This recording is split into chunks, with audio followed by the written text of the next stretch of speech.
नहीं, खुदा के लिए म्यूजिक मुझे अपनी कदमों में निर्भय राज चकिया तमाम जिंदगी तुम्हारे कदमों में गुजार दूंगी, लेकिन मुझे अपने आप से अलग मत करो। देखो मैं तुमसे कितनी बार कह चुका हूँ कि मैं तुमसे प्यार आप सुन नहीं रहे करता हूँ, नहीं हैं करता। एजी एंटरटेनमेंट की चली जाओ, मैं तुम्हारे धमाकेदार आगे हाथ जोड़ता प्रस्तुति। हूँ। चली जाओ प्लीज।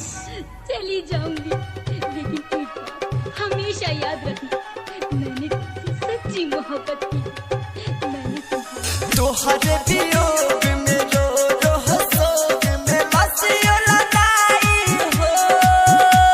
बरसों इंतजार किया है तुमने मेरी मोहब्बत।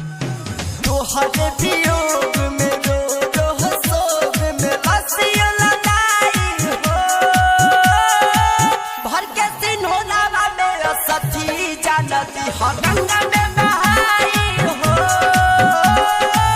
भर के सिन्होरावा में सखी जानती हो गंगा में बहाई हो।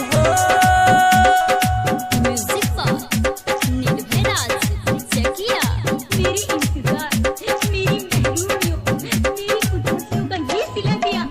तुमने मेरी मोहब्बत को बेकदर किया। मैं तुम्हें कभी माफ नहीं करूंगी, कभी माफ नहीं करूंगी।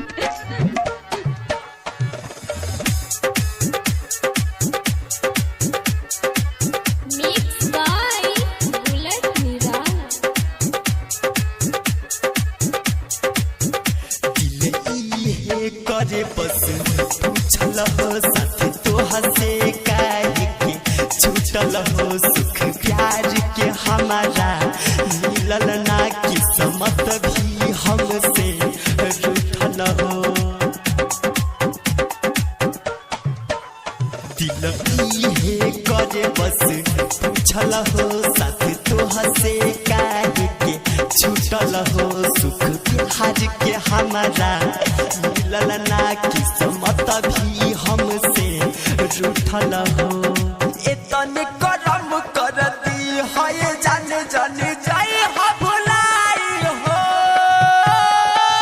भर के सिनोरावा में सखी जानती हो गंगा में बहाई हो।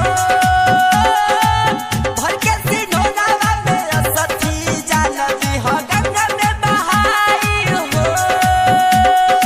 म्यूजिक निर्भय राज चकिया मेरे इंतजार, मेरी महरूमियों, मेरी उदासियों का ये सिला दिया।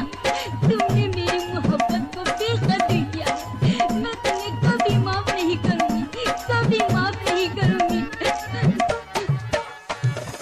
आप सुन रहे हैं एजी एंटरटेनमेंट की धमाकेदार प्रस्तुति। रिकॉर्डिंग स्टूडियो दुल्हे कुशीनगर।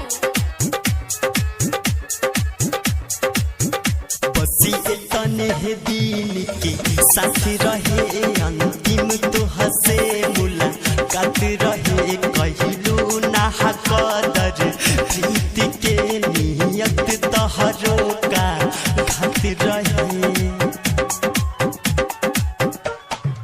हो। बसी तने है दिन के साथ रहे अंतिम तो हसे मुलाकात रहे कहिलू ना कदर प्रीत के नियत तहरो का घात रहे। कमल से कोमल दिनेश बुलट के तू दिहल बुआई हो। भर के सिनोरावा में सखी जानती हो गंगा में बहाई